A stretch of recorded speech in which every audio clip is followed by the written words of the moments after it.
Love in the Limelight is a 2022 film directed by Ron Oliver. It's written by Rich Tabach, Willie, Aames, and Winnie Hung, and it stars Alexa PenaVega as Summer and Carlos PenaVega as Nic.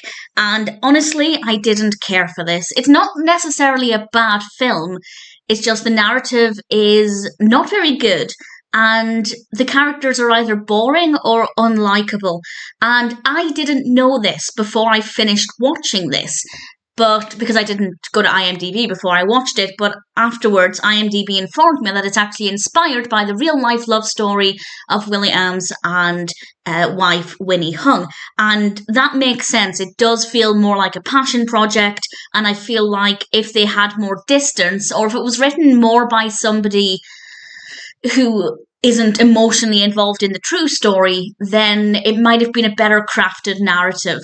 And if they wanted to tell their story, then that's absolutely fine. But I don't feel like it's the best way to tell the story because the characters are not very likable and the narrative's kind of boring. Because it's about these two characters, Summer and a musician called Nic. And many years ago, Summer wrote a fan letter to Nic and they ended up becoming pen pals.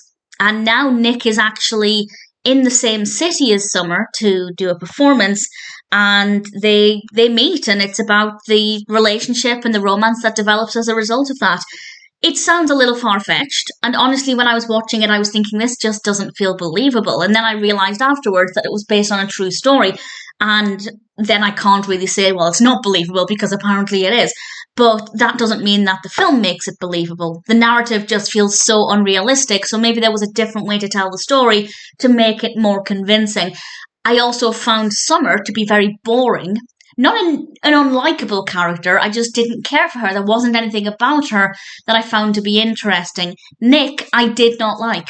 I did not like his personality. I did not like him as a character. So I didn't really care about them as a couple because I didn't like one half of the couple.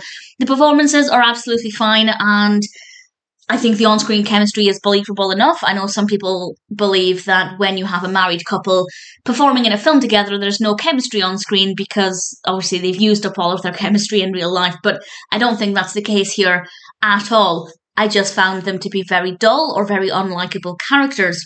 And then you throw in a very unbelievable, yet also very boring narrative, which kind of seems contradictory. If it's mundane, how can it be unbelievable? But it does. It manages to be both. And I just think that this is obviously not what I thought when I was watching it. I was just thinking it was a badly crafted narrative with some really dull characters. But after watching it and learning what I did, I think maybe it's more of a passion project than a finely crafted film. So for the people involved, that might be pretty cool. But for those watching it, it's not an enjoyable experience. So do I recommend it?